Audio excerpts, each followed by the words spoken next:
Today, we're going to jump into part 2 of organizing your business using Google Forms to create a form that your clients can fill out through an email, through a link, or through your website. Let's do it.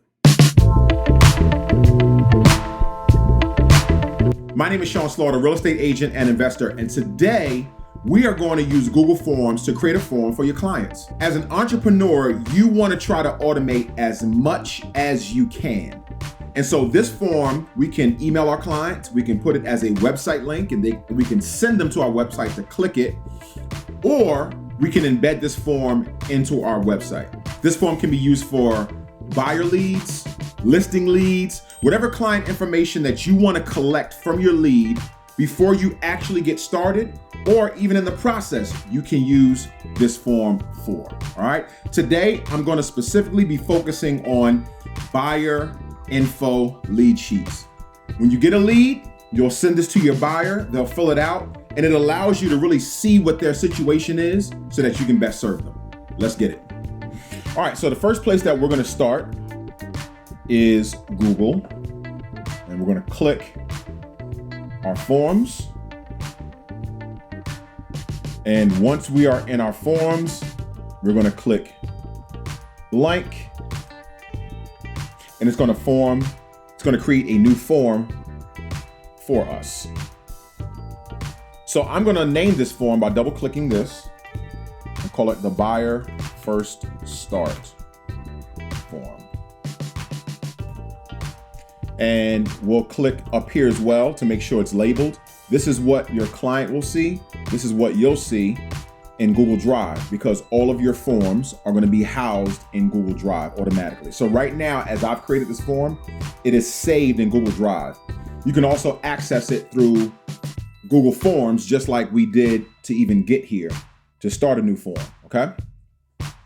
Before we actually jump into this, let's set up a couple of settings. First of all, responses. Your responses, you'll be able to pull up through the form, but you'll also be able to take those responses and put them in an Excel sheet. And then maybe you can use that Excel sheet and upload it to some kind of CRM if you'd like.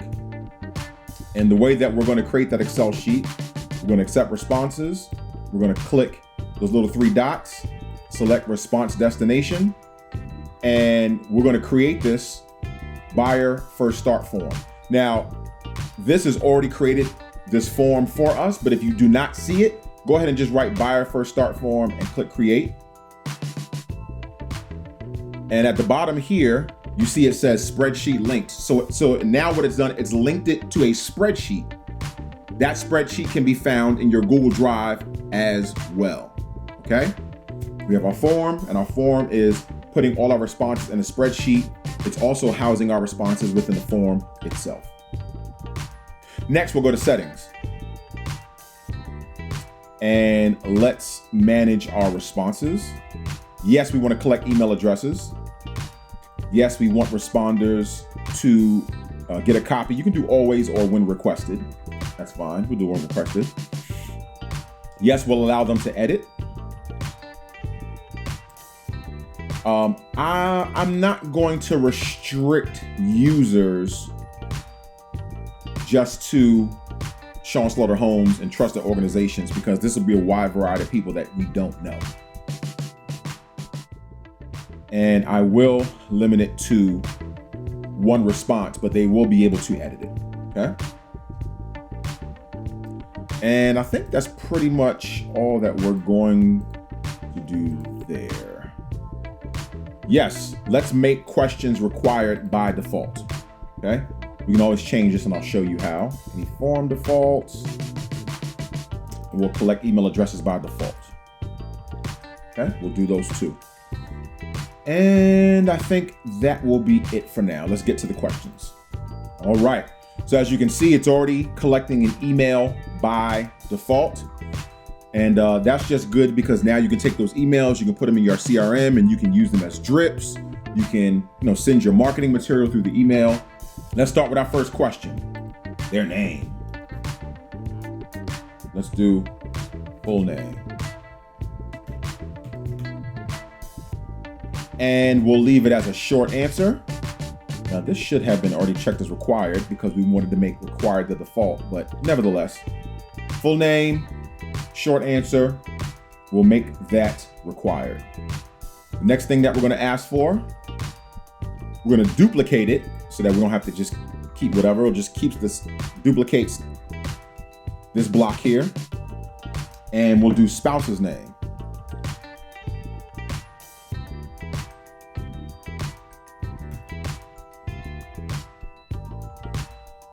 All right, and we'll leave that short answer. It's already required. One thing that we'll do is we'll put a description just in case they don't have a spouse. So we'll click these three dots and we'll click description and we'll say, if no spouse, put in A. All right. Next thing that we're going to add, we're going to duplicate again. We're going to put cell phone, number. We'll delete this no spouse thing. We don't need that. And we'll leave it as a short answer. Google doesn't have a cell phone template just yet. All right. Next question. What areas are you looking to purchase your home? And we're going to make this a bigger paragraph just so they can list the areas. Let's copy it again. Next question. Do you currently rent or own your home? All right, so we're going to make this a drop-down box. And we're going to put own or rent. Okay. Now, if we want to see the form in action before we finish it, to show you what it looks like, we can click this little preview button, the little eye, and this is what it's going to look like. And Google just says it auto saves your work. All right. Google, the thing we love about Google is saves like every second. Okay. So I'll put their email, they'll write their full name, their spouse's name, if no spouse, put NA, their cell phone number, what areas they're looking to purchase their home, and do they currently own or rent, and they can choose one of those. All right. They can also click when they're done, send me a copy of my responses. Pretty simple. Okay, let's now do price range. What is your purchase price range? And what we'll do is we want to give them multiple options. You would think that multiple choice would give you multiple options, but it does not. You have to use checkboxes. All right, and we'll write, I'm only gonna write a few. 100 to, let's just say 199. Let's do 200, 299. Let's do 300, 399. I'm not going to go all the way through this. You can also split this in 50s. You want to do 100 to 149, 150 to 199, 200 to 249. You can do it, as far as you want to go. You go up to all the way to $1 million. That's on you. You can just keep adding them and adding them and adding them. And as you can see, once they get to that question, they'll be able to select, 2 or 3. Typically, they'll select, maybe 2. That's in their price range. Next question. Are you currently working with an agent? And we're going to make this a drop down. This will just be a simple yes or no. If they're working with another agent, then you cannot work with them because you'll basically be doing the work for the other agent. All right. And let's do, what month would you like to be in your new home? Let's do that. And I'm just going to write all the months here. January, February, March, April. And for the sake of the video, I'm not going to go through every month, but I'm going to put all the months and they'll choose a month and this will tell me their time frame. Next question. Just duplicating questions. How long have you been looking for a new home? And we'll make this we'll make this a drop down. I just started. 1 to 3 months. Let's do 3 to 6 months. Let's do 6 to 9 months. And we can do maybe 9 to 12 months. All right. Again, it shows you how long they've been looking. If they've been looking for 9 to 12 months, you can almost guarantee that they've been looking with an agent. They're not just browsing on Zillow. And there are other questions that we can ask them. Okay. We can ask them if they say they do own a home, right? To this question. We can ask them, is the house on the market? If they've been renting, we can ask them, are they on a month-to-month lease or when their lease ends? But we're not going to ask all the questions in this form. Save some of those questions for a conversation, because the conversation is where you get to build rapport and you get to connect. All right. We all know that as real estate agents, one of the main things that we have to build with our clients is trust. And so these conversations just help you to build trust. They learn about you, you get to learn about them, and you get to begin establishing that relationship. Okay. This is just something to give you a quick starter into where they are at.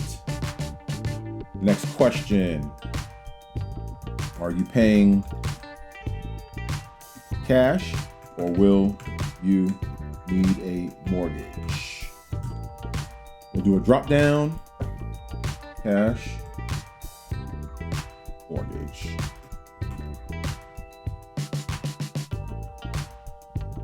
All right, they're paying cash. Cool. Mortgage. What's the next question that we're going to ask, y'all?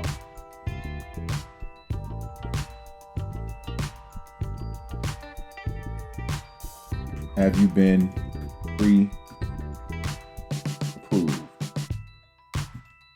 Or we can say, do you have a pre-approval letter from a lender? A little softer way of asking it, yes or no.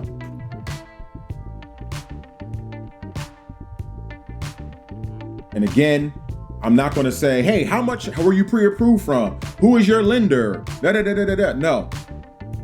This just gives us information to get started, and we can use that and we can talk about, hey, you're pre-approved. Who are you pre-approved with? How much have you been pre-approved? Or, no, you're not pre-approved. Hey, look, before we go see houses, let us get pre-approved so that we know exactly how much house we are looking for. Just the last couple of questions. What day are you available to meet? What days are you available to meet? Monday, Tuesday. We're going to make this one a checkbox. They may want to select multiple days. Wednesday. I'm hitting tab. Thursday. Friday, 1, 2, 3, hit that a couple times. Saturday, Sunday. All right, and one more question. What time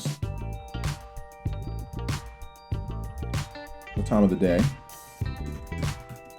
works best for you? I'm going to make this one a short paragraph. They can put, after 4 p.m. or 4 to 6 or whatever the time is, okay? There it is. Nice, simple, and easy. Let's take a look at it. There's an email, the full name, the spouse's name, cell phone number, areas you're looking to purchase your home. You currently own a rent. What is your purchase price range, are you working with an agent? What month would you like to be in your new home? How long have you been looking for a new home? Are you paying cash or you need a mortgage? Do you have a pre-approval letter from a lender? What days are you available to meet? What time of the day works for you? You can click that. They'll click that, send a copy of my responses once they're filling the form out, because we're looking at the form from their vantage point. And that's pretty much it. A couple different things. If you want to kind of customize and, choose a background, you can. Okay. You can choose a font style, but don't do nothing too crazy. Keep it simple so that they can read it. As far as your header, which is this background, you can actually choose an image if you would like. It's not necessary, but you can choose a header image. Okay. Those are some of your theme options. And then let's go to how are you going to send this form? Oops, sorry. So if you want to send this form right now to somebody, once we click send, there's your email. You can put the email there. You can put a subject there, or you can leave that. You can put a message. Hey, Cindy, here's the form that I promised that I would send. Please fill out this form. And once I receive the form, I'll set up a date we'll set up an appointment. Okay. You can include the form in the email, or if you don't include the form in the email, it will just send a link. We can also add collaborators if you have a transaction coordinator, or it's two agents that are working together. This is like a listing lead form. You can add collaborators. If you don't want to email it right away, we can do a link. And I like to shorten the URL. So if I want to copy and paste this link and send it in email, maybe that's easier. Or if I have somebody building my website, or I'm building a website, I can create a menu link, a menu tab, and in that tab, I can use this link so that when they click on that buyer start form in your menu, it'll take them straight to this form. My last option is I can embed the HTML. So if you're pretty good at building websites, you know about HTML, you can copy and paste this right into your website page, and the form will actually be on your website. So they don't have to click a link and go elsewhere. They'll fill it out right on the website. You can adjust the width and height right from here. Lastly, you can share it on Facebook, and you can share it on Twitter. All right, so that's pretty much it. Please, let's automate yourself. Let's get organized. You are the CEO of your own business, so you have to set the processes and systems, and then you have to work those processes and systems as well, because you're also the worker. Please make sure you subscribe, karate chop that bell. Really appreciate you guys listening. Follow me on Instagram at Sean Slaughter Homes. This is the House of Motivation, the place where inspiration lives. Peace.